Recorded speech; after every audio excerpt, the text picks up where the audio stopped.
talking about kind of the sense of urgency now that takes place after that game on Sunday. Do you see that, just the ability to improve, but an added sense of urgency?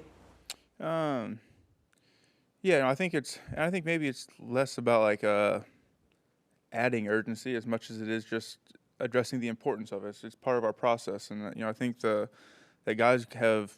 I mean, we talked about over and over again. It's all we talk about is just our process. How dialed into our process can we be, and not letting it be stagnant. And I think it's more so pointing to like, hey, this is what gets us where we want to go. Is handling our day-to-day stuff. It's the small wins and stacking them over and over and over again. That's going to give us the best chance to do those things that we envision ourselves doing at the end of the year. And so I think that's more so what the emphasis is on, not so much like we have to do more or be more urgent. I think the guys are very dialed in here.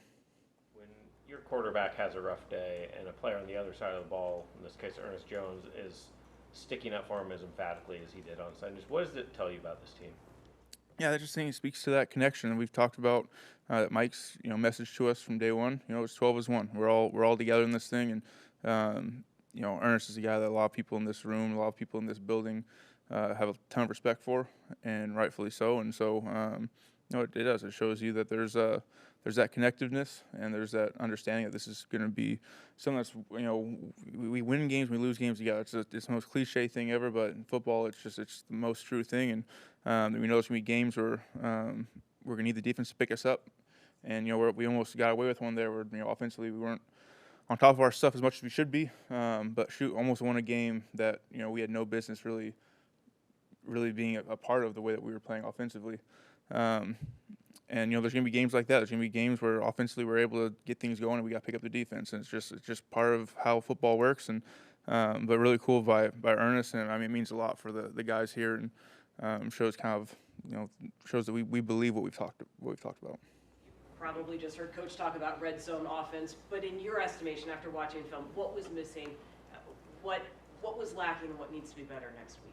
It's just details. You get down there, and you're already playing the game on a razor thin margin, and it gets even smaller in the red zone. It's just being able to be that much quicker and that much more on your detail. I mean, everything's just that much tighter. You hesitate at all down there, and you're not going to get what you want. So just little things and shoot. There's just across the board, guys just being better. Guys being better in their details, and we hone into that stuff. And we've had weeks that we've been really good, and it just shows you. It shows you just that the difference. Being able to have that little bit anticipation, a little bit more anticipation. Where man, is it some film study here or there that's going to give you that opportunity, and then being able to just pull the trigger, let it rip on Sundays.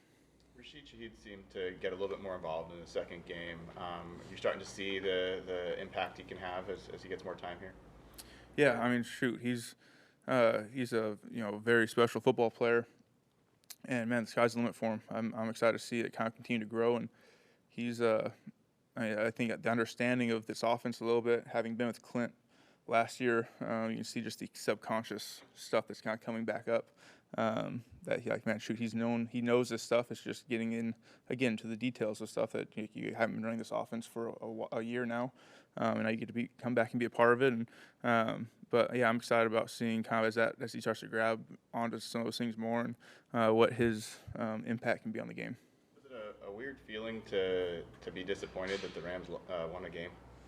No, it was yeah. I mean. Yeah, we're past that now. You had a conga line of Rams waiting to talk to you after the game on the field. What did that mean to you, and what the moments were revisited in that setting? Yeah, I mean it's really cool. I mean at the end of the day, like coming into work, I love this game. I love the journey of it, but it's coming in and doing it with a group of guys and finding ways to work together to achieve a goal. It's special. It's really special. I don't take that for granted, and really, it's really cool to see that, those relationships and things like that have grown out of it. I mean, you get close with people, and you've managed to, you show people that you're going to be there for them, and more than just football stuff, but it's the journey. So it's all the stuff that you're doing here, the time in between meetings, and just getting to know guys and know their families, and it's a very special thing. So. yeah, it was very meaningful, and you know, it just like shows me like, man, that's a thing I hold a lot of value in, is being able to, man, impact people's lives and have that like, I mean, above football, it's like guys just friends that I get to check in on, and that was very special. Did you expect that, as long as you were out there, as many guys as you met with? No, I knew that there was I knew there was gonna be a group of guys that were I had spent a lot of time with in my time in LA, but to that extent that it was very special. After the game, you said it's not easy to do what Sam did, and moving past the mistakes and everything. In real time, how can you tell when a quarterback has done that, has moved on, versus is maybe still letting the mistakes affect him? Yeah, I think you can see in just their demeanor. I mean, you can see whether it's saying things that they normally don't. What's their messaging like? What's their energy like going up and down the sidelines? And I think when that demeanor starts to change, okay, now whether it's whatever way it switches, whether like, oh, suddenly they're super positive or super, it's like there's something that you can tell there's a response happening to whatever went on.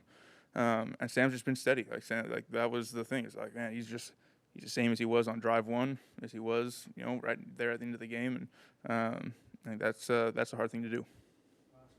If you could snap your fingers and prove one thing about the way this offense is playing, what would it be? Oh, I have to snap my fingers and prove one thing: the details. What would be an example of the detail? I mean, it's for every single person. It's all different things, right? It's like it's your stem as a wide receiver. It's what's your angle coming out of that thing? What's your initial angle off the line of scrimmage? Do you know who you're going to? Are you understanding where the run's trying to hit? Offensive line, are you stepping underneath yourself? Are you stepping forward? Are you stepping with the right foot? Are you hitting the right part of the defensive lineman? That quarterback, where are your eyes at? The running back, are your tracks good? As a tight end, it's the same thing.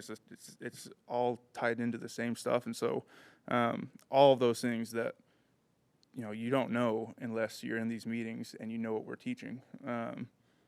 All that can be better, and every single person on the offense can improve it. And that's our goal week in and week out, is to make sure that we're by the end of the year, those details are better, and we're on track for that.